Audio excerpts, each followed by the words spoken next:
Good morning, everyone, and thank you for joining the EDC Coffee Chat, Coffee with Colleen. We are very happy to have some of the officials from Clallam County join us today. We are going to be talking about a new law called the Wildland Urban Interface that is going to, from all accounts, seem to dramatically affect how and where we build. So, and we have our county elected official, Bruce Emery, the Director of Community Development, on with us today. And he also has brought some of his colleagues with him, George Bailey and Annette Warren. So, really appreciate you joining us, taking time out of what I know is an incredibly busy schedule and preparing for this. With that, just a couple of housekeeping items. Please put yourself on mute if you would, so we don't inadvertently pick up any background noises, or if you don't, I will go ahead and do that on your behalf. And if you have any questions, please raise your hand, or if you prefer to put your question in the chat, you can do it that way and I'll ask your question.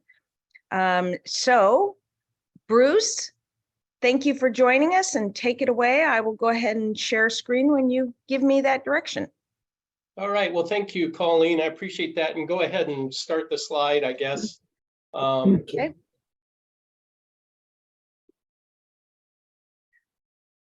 There we are. Thank you for the introduction.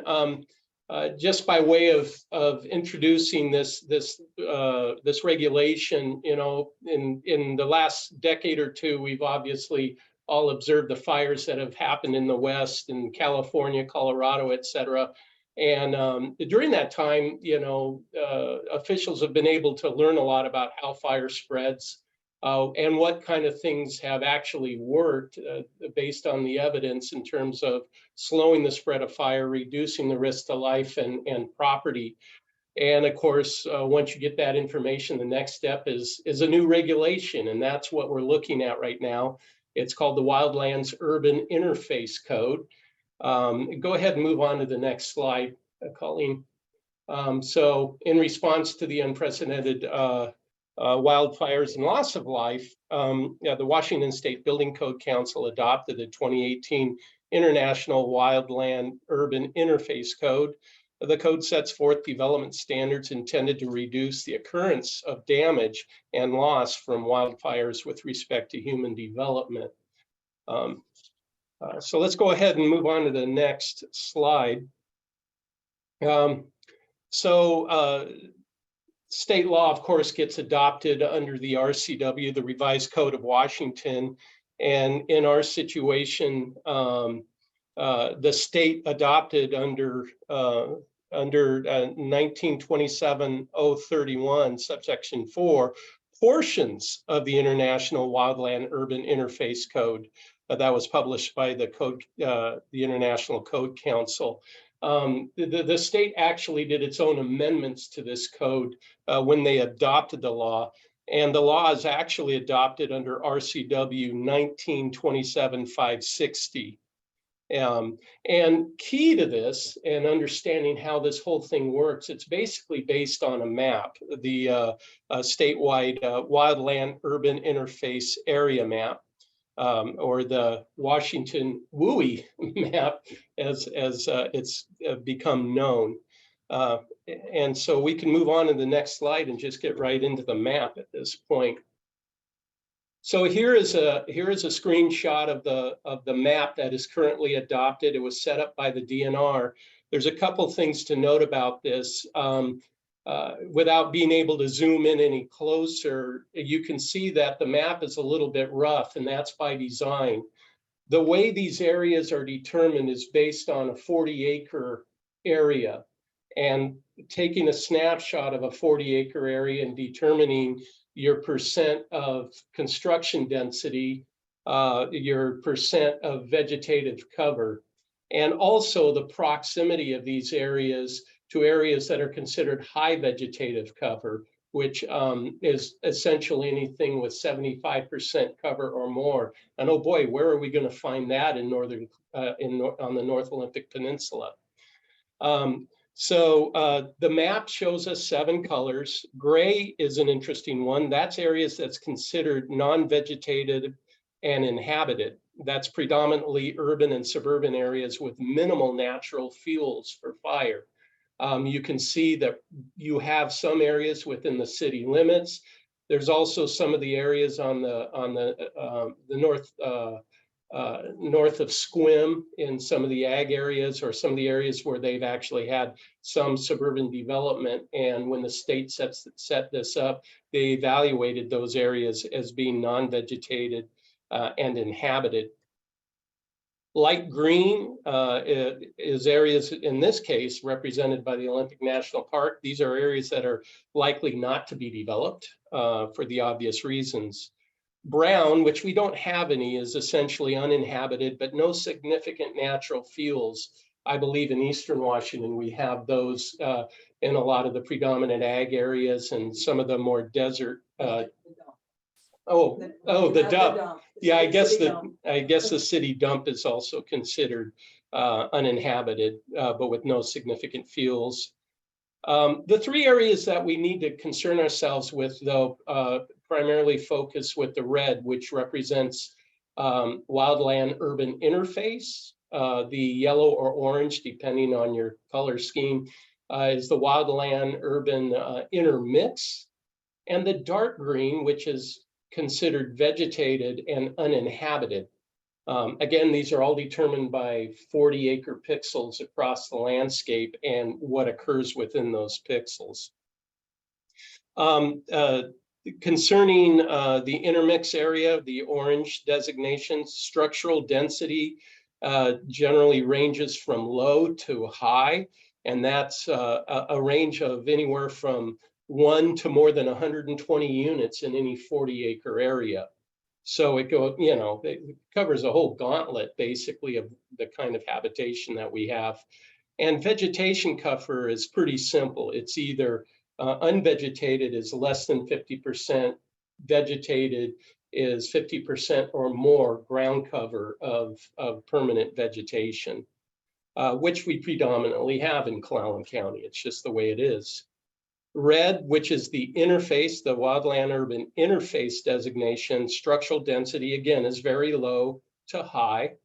And the proximity category is considered near. Proximity is an interesting thing because it basically is, are you within 1.5 miles of areas with high density vegetation, which is essentially 75% vegetation cover. Again, a lot of the area in Clallam County has that. So in many cases, that designation is going to apply. And I see Kevin has his hand up. Yeah, Bruce, real quick, do you know when this first came out and we started working on the code, you got all the stuff here, when you and I had the discussion about this could be problematic, the overlay obviously was flawed.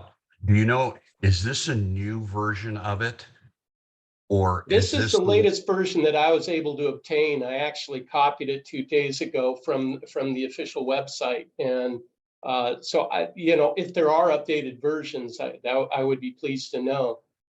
No, the only reason I bring it up is that we talked to Vandewey. Vandewey was one of the architects on some of the legislation here. And it was brought to his attention and he agreed that the DNR way overstepped what, the intermix area and what you're pointing out right here. So I just am curious, and I'm asking you because I know how good you are at researching, if this has been changed in the last month, if this map has been changed. If it hasn't been, I know they're going to redraw the map. He said they were going to redo the map. So we may find a little bit of relief in some of the areas. So that's all. I just want to bring that up. Thank you.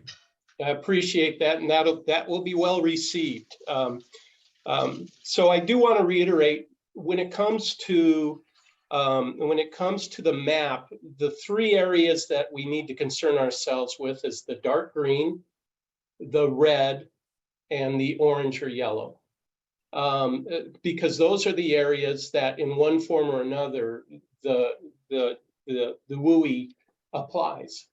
And I'll get more on that. I've already covered the fact that these are based on 40-acre areas. And we've gone over. Bruce, can someone put in the chat the link to the map so that people can go zoom in further than what we have here to see, you know, they can get to their address and see if they're in the yellow, the red, or the dark green? I should be able to do that. It'll take me just a brief second. Oh, sure. I just thought maybe one of your team could do that. Well, unfortunately, I messed up their computer on this. So we're stuck. Okay. Let's see. Well, I'll work on it. I just have limited bandwidth on my end, so I'm worried But I can't click on it. Yeah. Okay. I think I have the map. Oh, don't worry. We can do it later. All right, I'll get it for you. They'll be talking and I can follow up on that. So let's move on to the next slide. Okay. All right. So in Washington State, the laws are adopted under the RCW, right? Revised Code of Washington.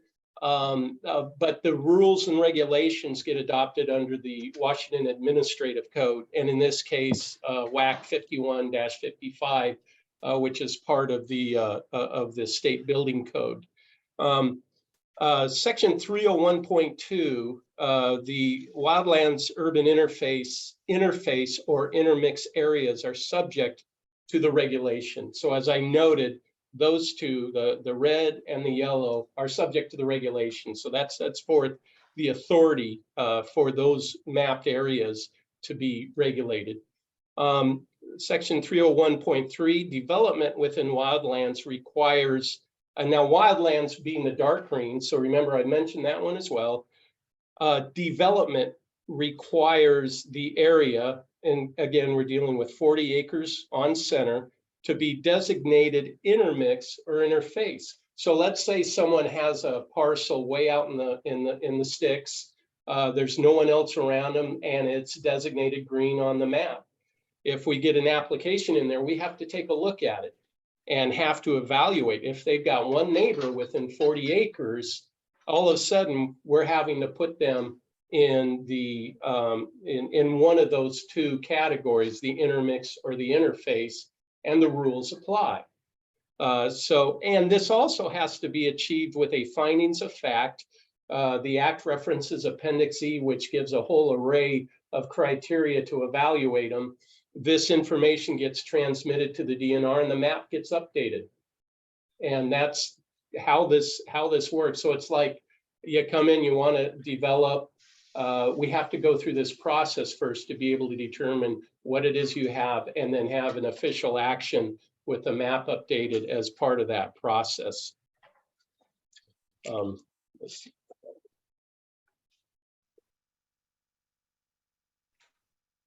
So we can move on to the next slide if you'd like.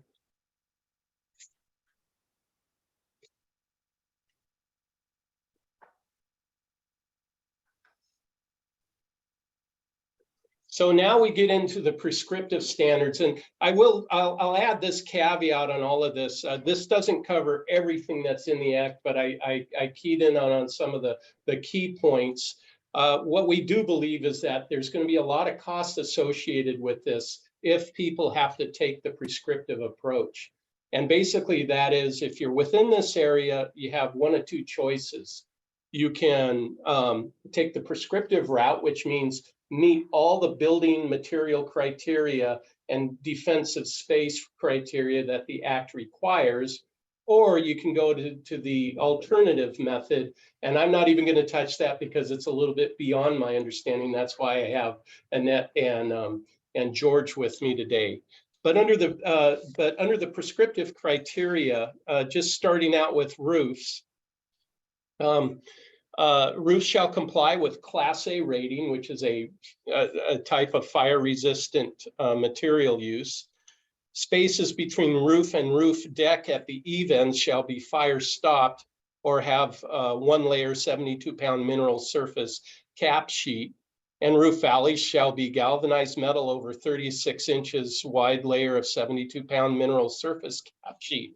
And that's pretty close to what is already required under the current code. So there isn't much change there. I'm looking at my experts to make sure I'm on message here. Let's go to the next slide.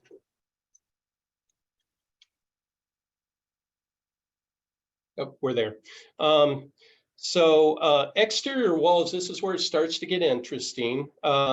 So exterior building projections attached to habitable structures shall be constructed with one of the following: 1 hour fire resistant materials on the exterior side, approved non-combustible material, heavy timber or log wall construction, fire retardant treated wood with exterior rating, or ignition resistant materials. So there's a whole range of what appears to be almost subjective stuff, but there's key criteria that come along with how we evaluate each one of those, and they have to follow specific review processes. Obviously, some of these materials will already have these ratings to them, but they're not the usual run of the mill. I mean, I suppose hardy board will continue to be an allowed material. So that's that there are ways of keeping within the scope. Go ahead, Kevin. This is, and with Annette and George there, this becomes problematic now when you collide the WUI with the new energy code, and the fact that we're going to have insulation on the exterior, which the insulation is not fire retardant.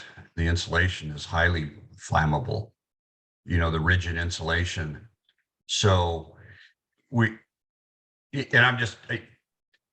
going to say this publicly, Bruce. You, George, and Annette, bar none, are the best in the state at doing your homework and trying to lessen the pain for those of us in the building industry. And it's greatly appreciated. And I want to thank you guys for that. But this is a very difficult path we're about to embark on. And I applaud you guys for what you're doing. So there we have two things that are problematic here. We have this that's saying we have to do this to be fire resistant, but then we're being told we're going to have to put foam on the outside, which becomes problematic. And you haven't even gotten into the glazing part yet and what the frames of the windows are. So that's it. Thank you for the comments there, Kevin. And he's right. I mean, this also dovetails. This is the third year in the cycle. We were looking at a new energy code, which will require exterior insulation as a significant credit mandate. And it is highly flammable. Now, just on the outside of it, you'll have a fire resistant material, but right under it is a highly flammable material. So there's a lapse of logic, I guess, that is inevitable at some point when the codes kind of go to this degree to try to solve an identified problem without evaluating its unintended consequence. With that said, though, this is what the law states. So it's also notable there's clearly one of the features that they key in on in this legislation is bigger wood is actually more resistant. It's the small wood that they don't like, that it catches and burns quicker. So if log homes, for example, are not a problem as long as the outward facing materials are large. And we'll get into more details on that. Let's move to the next slide. And chime in if I get something wrong. Decks and appendages. This, I think we'll all agree, is where it gets quite interesting. They basically have to either be ignition resistant materials, exterior fire retardant treated wood, or non-combustible materials. So Trex doesn't meet that. Also, heavy timber construction. If you're using wood, your posts have to be a minimum 6x6, beams 6x8, and your joists have to be 4x8. So this is pretty herkin stuff. and it doesn't come cheap. Clearance with less than 40 inches needs to be enclosed with 1/4 inch mesh to avoid embers if there's a fire nearby from getting on your joists and causing a problem that way. But all of these things come at a cost, and that's what's critical here in terms of what real people are going to face heading into this. Let's move to the next slide. Yeah, walking surfaces. Again, we're dealing with ignition resistant material, exterior fire retardant treated wood. Natural wood products require a minimum of 2-inch nominal dimension. And that means 2x4 or 2x6. No longer are you allowed to use 5/4 inch decking unless it's hardwood, teak or mahogany. I haven't priced that stuff recently, but I suspect it's going to be a little bit more than your cedar decking, which cedar decking has gone by the wayside. We won't be able to use it anymore. So those are some significant changes with significant costs associated with them. Let's move to the next slide. Nope. And Sorry. That's all right. Excellent. There we go. Oh, and here we get to the exterior windows, window walls and glazed doors. Windows with exterior doors and skylights shall be tempered glass, multi-layered glazed panels, glass block, or have a fire protection rating of not less than 20 minutes. And Kevin had mentioned this earlier, that these things do come at a cost. We were told that, some folks were thinking, well, energy code, I think, is also at play here, which, again, meeting the credit requirements for the energy code may require people go to as much as 3 triple paned glass, which will be exceptionally expensive. Kind of hard to achieve affordable housing goals under this system. Attic ventilation. Foundation or underfloor vents or other vent openings shall not exceed 144 square inches and covered with 1/4 inch mesh. Attic vents shall not be located in soffits, in eave overhangs, between rafters, at eaves, or in other overhangs. And it's the soffits that have us scratching our head.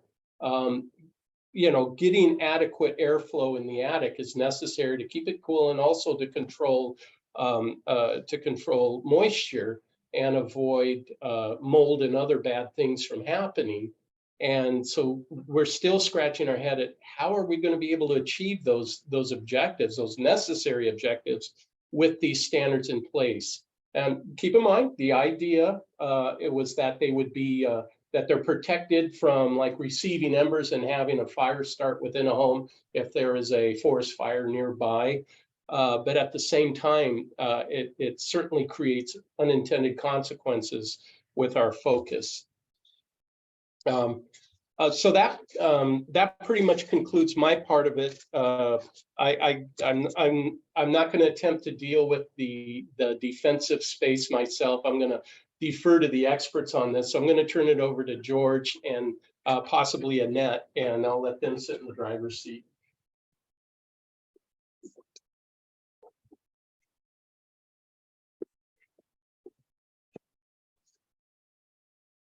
Good morning. Good morning, George and Annette. Thanks for joining us. Thank you for having us. Yes. So defensive space.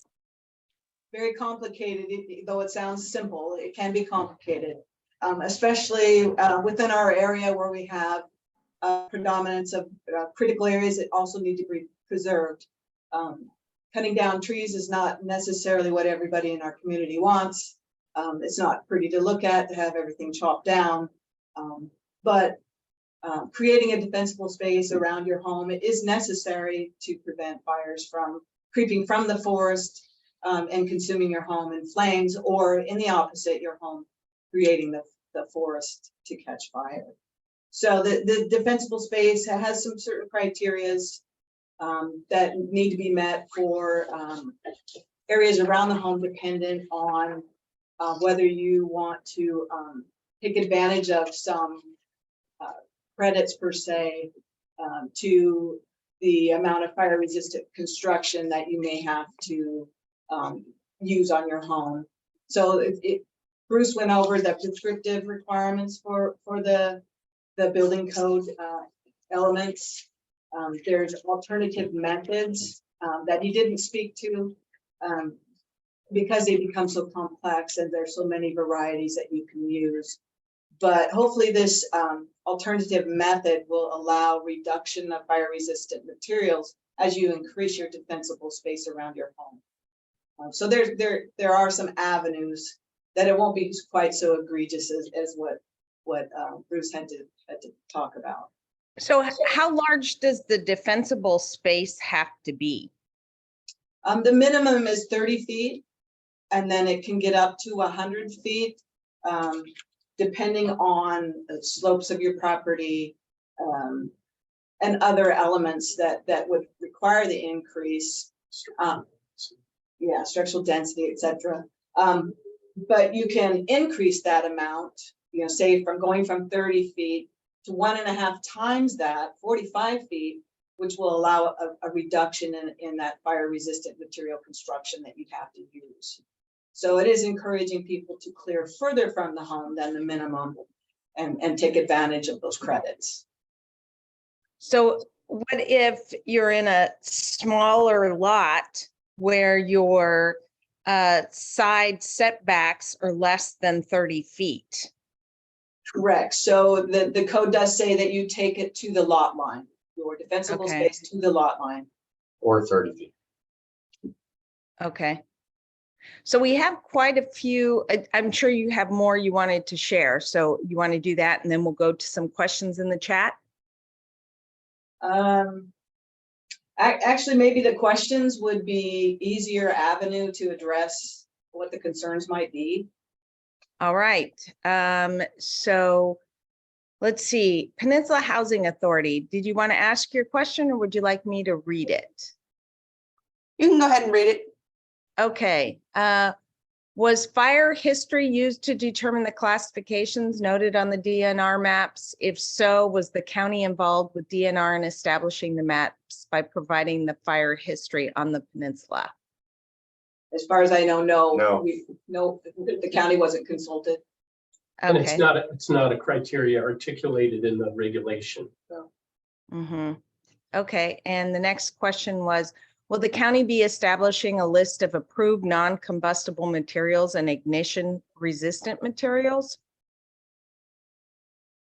We will try to come up with that. The building code does have List, yeah. a section in the code that lists like what a 1 hour fire resistant wall would be. But we will try to come up with a list of ignition resistant materials. And California has already gotten a list that we could start working from.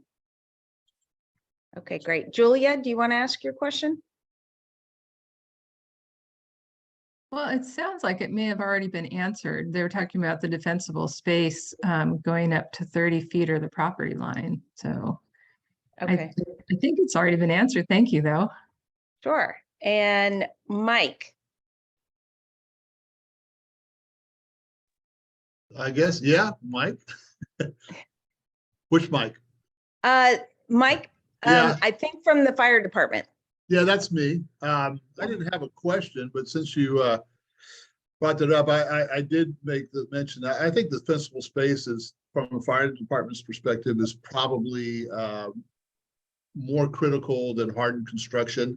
The problem with defensible space, though, and this would be a question for George, is once the project's approved and the final's done, and who goes out and enforces defensible space in the future? Because the defensible space is something that has to be maintained. So if we rely on that, there need to be some type of enforcement arm, I guess, for that, if that's what we're going to use. You know, the code's really specific about who maintains that defensible space. It's the property owner or the lessee. And if they fail to follow through, our jurisdiction's large and we're really short staffed, it would be basically code enforcement. Someone would have to complain. So, and there's a requirement for a vegetation management plan. Yeah, the vegetation management plan can be used to reduce that fire resistant construction. And that plan is usually submitted at the time when somebody's going to construct a building. And that the plan gives their timeline of how they will clear vegetation from the property, what kind of plants that they're going to maintain or plant, and just describe that defensible space, whatever it's going to be, the 30 feet, 45 feet, 100 feet, whatever that's going to be, will all be placed on a plan to be approved by the department. And then we'll want to see that plan implemented by the time they get the final inspection on their home.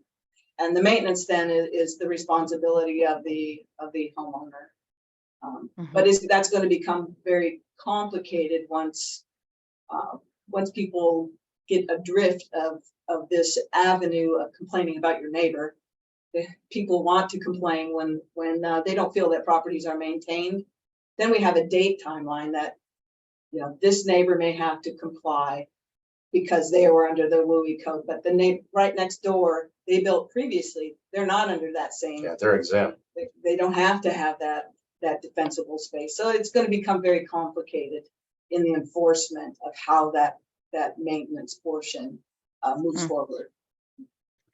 Okay, and there's another question from Peninsula Housing Authority. How will the new landscaping code that the county is working on be addressed in light of the defensible space requirements?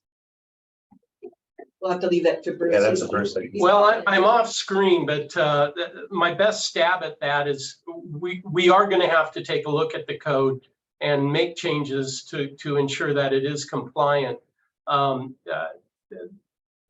know, decorative landscaping for like new commercial or conditionally approved uses throughout the county are typically small. They're typically strips of 10 feet or so that we can require setback from the property. I don't think that it necessarily needs to change it a whole lot, but obviously if you have tree canopies from the landscaping plan that create a problem with respect to the WUI, we will need to make adjustments to it. It's new enough that, and we still have some time. The implementation date for the WUI at this point is October 29th of this year. And yeah, we do have we're still looking at updates to our landscaping ordinance, and there may be some avenue, and some comments have already been received in this regard. There may be an avenue to make those changes ahead of time. Otherwise, it'll just be a follow-up to as a housekeeping matter. But we will have to make those adjustments. Okay, thank you. Brad asked, will new manufactured homes have to follow the new fire codes? Yes, they will. Yes. That's one of the reasons why they wanted to push back the implementation date of this code, so that the stocks of manufactured homes, excuse me, that already exist on sales lots can be sold, and then as new buildings are constructed at the factories, that they can then implement the wildland urban interface requirements. Hi, Annette. This is Brad. Hi, So Brad. as some of you know me, I always have like outside the box observations. I don't see a lot of contractors here. You would think there'd be a ton of us wanting to know what is going on. And besides Kevin and maybe a few others, where are we as a contractor? So Brad, I've been talking to Amber of North Peninsula Builders Association, and we are going to send this recording to them and they'll be putting it out. Cool. Okay. And Kevin, I see your hand up. Kevin? Yeah, this is for Bruce and Annette and George. And it goes to the defensible zone. And has anybody had any conversations with Department of Ecology? Because we brought low impact development to the county, the future builders and did some projects. And now it's counterintuitive. Now we want to have these in defensible zones, which now we're looking at stormwater issues and sediment in our waterways and things like that. So at some point, these are going to collide. And what is going to take precedence? Is it the waters of the US? Supreme Court just had a ruling a couple of weeks ago about wetlands and things like that that may offset it. But I think we're going to find ourselves, you guys especially, in really a bit of a bother. So and we're still working on this. You know, we have this here. Annette, you and I talked a little bit about this. We are still working on it, and we're hoping that we're going to get some more time. Although, with apologies for the language, we got the off from the State Building Code Council yesterday on some of this stuff. So we will continue the fight at the state level and that. And if you guys have any ideas or thoughts, please get them to me and I'll get them to our people. Thank you, Kevin. You know, just first of all, the irony is not lost on us. If nothing else, the purpose of this ordinance is to act as a defense against wildfires and yet promotes the removal of carbon sequestration. That said, I think that the way this works, the defensible space is in part, I mean, it's both a requirement and also an avenue to reduce some of the material costs. That makes that part optional. What isn't optional is if, for example, you have a stream buffer that you have to observe. You can't go into that buffer. The law prevents it. So there is a collision here between different regulations, but I think the key here is that one yields to the other. The absolute is that buffers be preserved. Where feasible, a person can create defensible space, but if it isn't feasible because of law, they then have a greater obligation to use approved hardening materials. So I just got this just came in from our codes person, and she's the one that coordinates between Building Code Council and ours. And I asked the question, I said, I'm on a Zoom call with our building officials regarding the WUI. Has the map been updated recently, or are we still dealing with the old map? She goes, no updates, none pending. DNR would need funding, but the building official, Annette, has the power to deviate from the map. And again, I'll go back and point at you guys.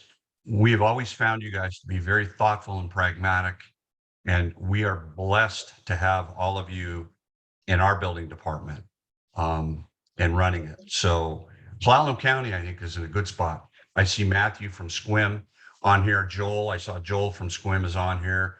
I haven't seen the PA City, but if you guys can all get together and take that same approach, I think we, the building community, will get through this a little easier than where the others are. So keep up the good work. I know the building officials from the 3 cities in the county have regular meetings, and they've been talking about this. So there is quite a bit of coordination going on. Jim Hagwood, you had a question? Yeah, my question was, is there any deviation on the application of this code in different areas, particularly the level of moisture or the climate, you know, Western Washington versus Eastern Washington? It's quite a bit different. Does any of that play into this or allow you to adjust because of climate? I don't see anywhere in the code where it allows us to adjust because of our local climate. The DNR created the map. What criteria they used in developing that map, I'm not fully aware of. The code just has us working from this map. The way that we can, it's not necessarily not agree with the map, but to provide alternate methods of evaluating a specific parcel is available to us. I know that in my particular property, when I went through this alternate method of analyzing my own property, I was able to reduce my requirements down to where there weren't any. But that was based on fairly flat land, mostly cleared. There is some vegetation around the home within that in the defensible space area. But there is a way to reduce the requirements so they're not so horrible. But it does have to have the cooperation with the property owner to want to have this cleared space. So there are avenues for reducing the requirements. Okay. You know, I have one other caveat to throw in there, and that is, you know, this is a new regulation. A lot of it is ambiguous. It has us scratching our head in terms of what it means. And I can't help but think that this, there's bound to be some legal kind of curtailing of it to some degree, or defining it. So exactly what it means and exactly what the alternatives are is still a little bit beyond us. We're not going to know. And it could be that some of the problems that spin off from it, like the conflict with other requirements of state law, will need to get hammered out. And so I would predict that there's going to be, if not direct changes to the law, at least a refinement of what it needs or what it means by the courts as time goes on. It's not ideal, but that's kind of how regulations evolve anyway. And this one in particular, because of what it's attempting to do, and also what it costs and what the implications are, it just, to me, it speaks to that is how there will be an evolution to it, and we'll have greater understanding as time goes on. So. Great. Julia had put in a question. No, it was Carla. I'm sorry. Carla, do you want to ask it, or would you like me to? When does Clallam County expect to adopt this code? Has it been pushed out along with the energy code adoption also?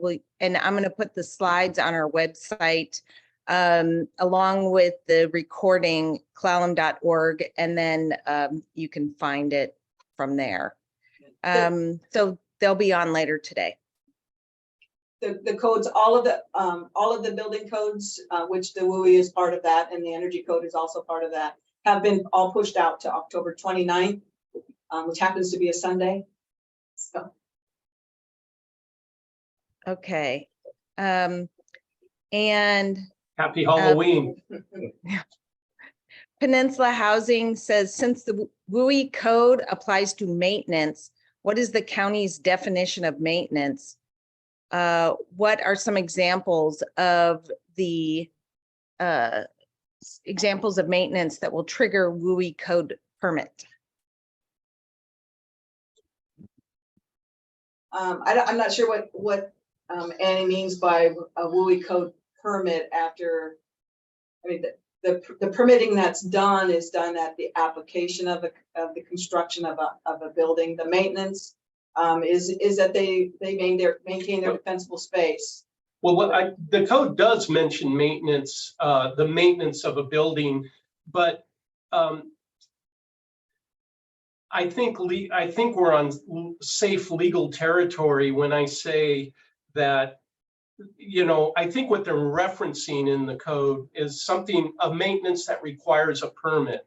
I have to pull off siding and put on new siding, that kind of thing.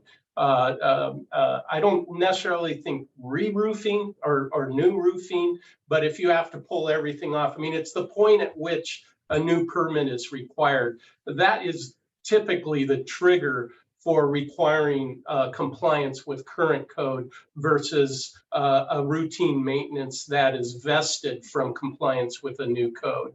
So I consider that to be something that will likely be defined, but that was my impression when I read that, because it isn't clear. It isn't clear. I mean, yeah. Are we gonna, if you want to paint your house, or all of a sudden we're going to require upgrades? No. Right. But if So you're tearing something off, go ahead. I'm sorry. Sorry, that brings up a point here. This is from the city of Monroe that I found online, but it says in this section here, this middle section, the WUI code adds fire protection standards to all structures, whether residential or commercial, based on proximity to wildlands that can contribute to wildfires, even if permits are not required. Yeah. That kind of alarmed me. Like what? Well, I mean, there's a- that's there's a their caveat to interpretation. that. In our jurisdiction, of course, we allow non-permitted structures up to 400 square feet. But if there's a building violation that it pre-exists, that is not permitted, and this code comes into effect, and it's a violation, they have to come on, follow all of the consequences of the new code. So basically, you know, somebody's got some stuff hanging out there, they need to get it permitted prior to this, or they're gonna have to meet the requirements of this code. What about people that own manufactured homes that, you know, have done things and they can't afford to bring their older manufactured home up to code? They've got a, you know, whatever it might be. And just over the years, they haven't met current code requirements. That I worry about those people.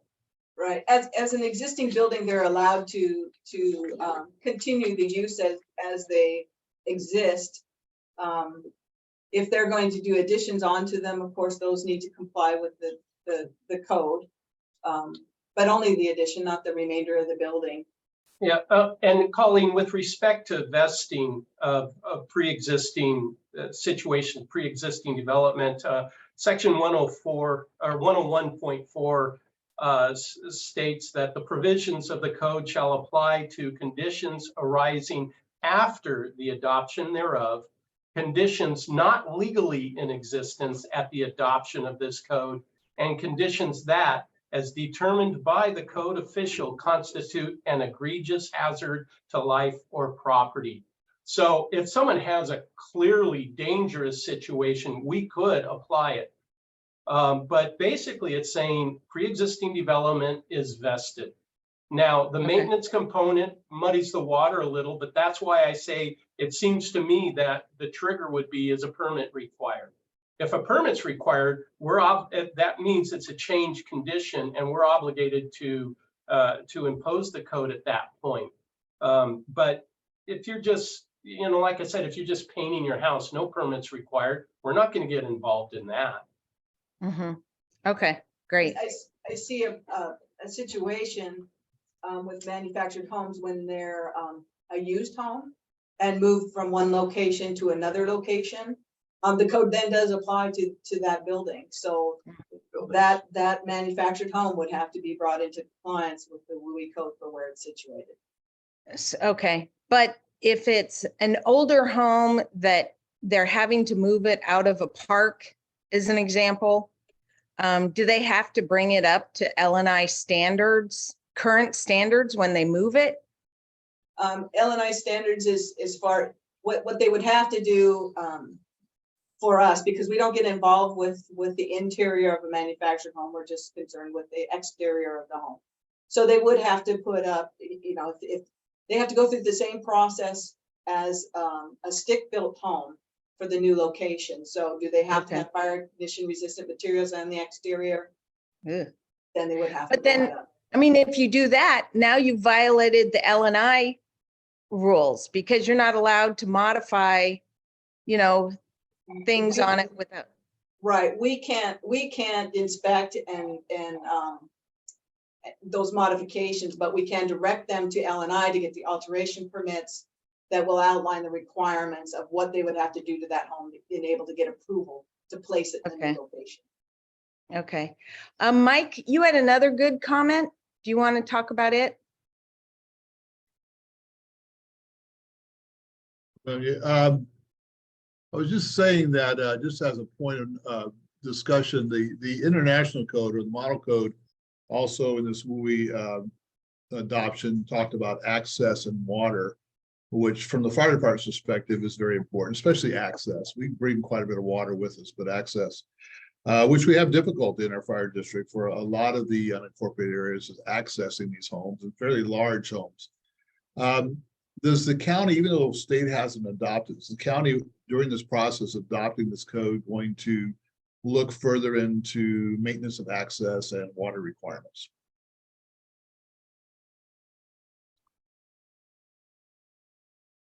As part of a reduction in some of the requirements of this code, the availability and location of a public water supply system or a hydrant within 1,000 feet.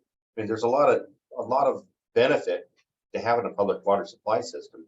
But as far as access goes, we've got such a rural area. I don't know how we could even scratch the surface of having to maintain or look into all of the driveways, private driveways to access these homes to be fire department apparatus requirements. Yeah, not only that, the Group A systems are incredibly difficult to develop these days. You know, there's people with applications that have been in for a couple of decades with the Department of Ecology, and they have a reluctance to issue them based on groundwater conservation, you know, its impacts on in-stream flows and so forth.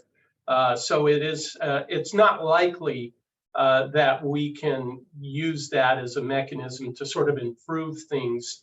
There's regulatory barriers that are well beyond our ability to kind of remediate.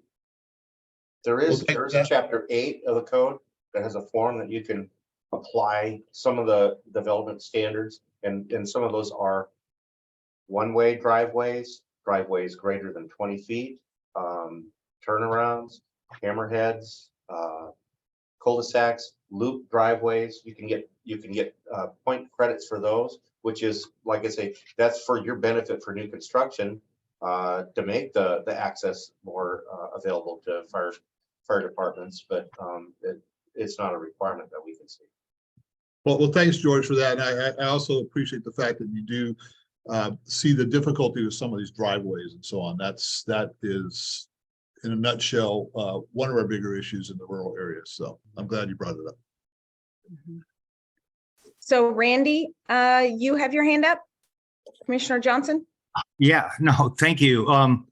And thanks for the presentation. I'd like to hear what was very concerning to me at the Peninsula Housing Solutions Committee was hearing Peninsula Housing suggest that they may not have or be able to build any more self-help build programs that they have. And I'd like to hear from Annie if she still thinks that that may be a possibility. So, I mean, because I got really excited when we speak about, you know, one of the great sources of affordable housing in our community. So Randy, I think the biggest challenge we're going to have is the added cost of this code, the WUI code and the energy code. So the folks that we serve through our mutual self-help building program, there is a very narrow window of income that we can serve. And it just becomes so much more challenging to fit in that narrow window of income, just coming off of COVID construction price increases. Now we're going to be adding things like rigid foam on the exterior of our buildings, new, more efficient systems within those buildings from an energy code standpoint. There's a whole laundry list of energy code things that are going to really ramp up the cost of construction. It's just going to be a lot more difficult in order to comply with these additional requirements. And we're just, it's going to be interesting to see. The walking wounded? Is it still wrapped? Hold on just a minute. There we go. So it's just going to be an interesting challenge over the next 3 years to see what the cost of construction is going to wind up being. Well, I know so many of the residents in your self-help build program, they're just teetering on the edge of being able to make payments, even with the benefit of Department of Ag loans going out to 38 years. And I can't believe any additional cost is going to make it more feasible for those people to be able to afford a house. And again, I just raised my hand. That's the conundrum that we happen to sit in with this particular one of many different new regs. So thank you. And also, Annie, you had a question about windows. So there was a WUI code class here a week ago Monday that was put on by the gentleman who helped craft the language for the state amendments. And I had asked the question about the window frame material in that meeting, and his response was that the state is not worried about the frame of the window. So, you know, when we think about resistant, fire resistant materials or non-combustible materials on the exterior of the home as required in this new code, window frames, window trim, door trim, corner boards, things along those lines seem to me to be problematic. But it sounds like the state is not addressing those. They're primarily addressing the body of the wall, the siding, and the glazing itself in those windows. And if Annette or George walked away with any other interpretation from that meeting, they're welcome to jump into that. We sat in on that same training, Annie, and had listened to Mike Chappelle earlier, a couple months ago. Pretty much the same presentation, and I agree with you that the code is not specifically addressing the materials that make up the frame of the window. So they're just looking at dual pane of the window, which we do. So that's not something new, and shouldn't be much of a concern, actually. Okay, Alex, you had a question? Well, Alex asked, is there any plan to create a database based on the map so that a prospective property purchaser can input a lot parcel number on the Clallam County Assessors or other website to find which zone it is in? They can go to already to the Washington DNR map, and it does have an area where you can place in the address or location of the property, and it'll zoom to that area so that they can see that. There are also some layers to the map so that you can, once you zoom in and click on a layer that would show some topography or imagery underneath the layer, you can more pinpoint the precise location of your properties that you're concerned with. Yeah, and duplicating that at the county level may be difficult from the standpoint that this map is going to be a working map. It's going to be changing frequently as people put in permits, again, within the wildland designated areas that require an update. I suspect there may be challenges to some of the other locations that will likely trickle in changes to the map over time. So that being the case, it may be difficult to kind of do a county level GIS based type duplicate of it unless we can figure out a real-time update mechanism for doing that. And it's a little beyond my pay grade, I'm afraid. Great. Carol had a question about the CRTC's panels that they're developing, the advanced cross-laminated timber panels, and that they've been contracted by the US military to create for quick erect shelters. And I know I actually did talk to the CEO of the CRTC about that. And he said they are working with Wazoo to show what, are they actually fire retardant, or, what is the burn time? However, the materials that they use are in place of like 2x6 framing. And so you would still need some exterior hardy plank or something on there. So it doesn't really, yes, they are more fire resistant, but it doesn't really apply to the WUI code. And let's see, since a permit is not needed to reside a home, if the sheathing underneath remains, would the new siding be needed to comply with WUI code, non-combustible, fire resistant, etc.?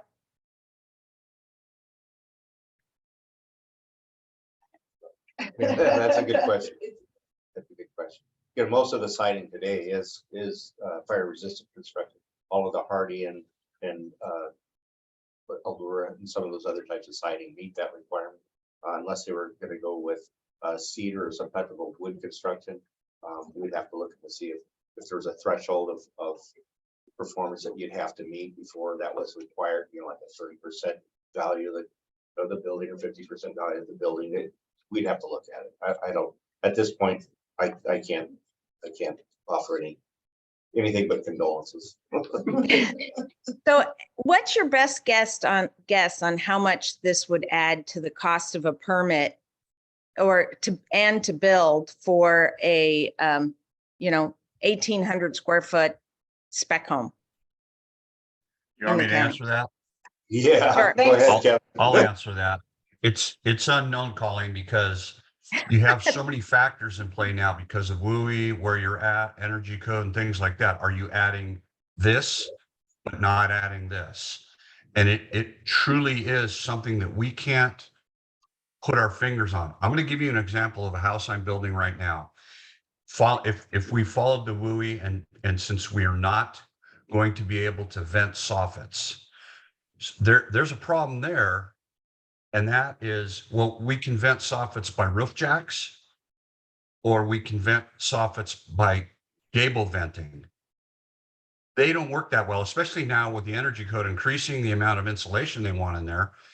We're going to go back to the old days of the good common sense home where we rotted so many homes because we built them so tight. So where I'm going with this, a 2,000 square foot, 3-bedroom house that I'm building right now, I always give my clients an option to spray foam the roof, because it's really good way to you make a cold roof, and then you don't have to worry about the venting. $10,000. That's the cost to put that spray foam in there. So immediately, if we have to enclose these soffits, bang, I would add 10,000 to it. That's just the start.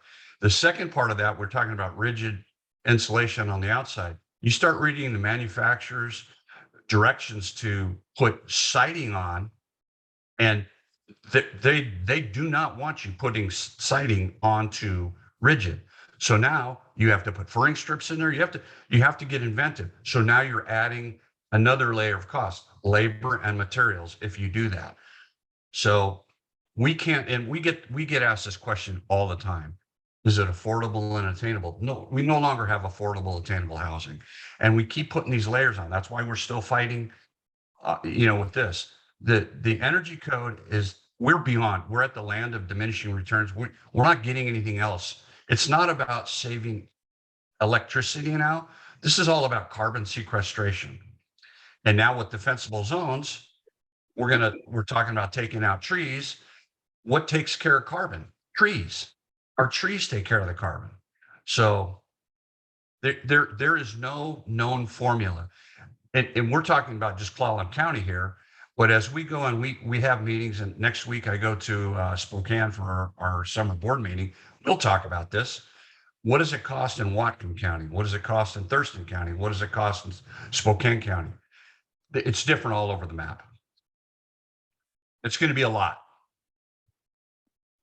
Okay, thanks, Kevin. Well, we're at 9:04. I did put the link. We've got the link to the DNR maps in there. There is a request that you have a link on your website, which I'm sure you guys are going to do.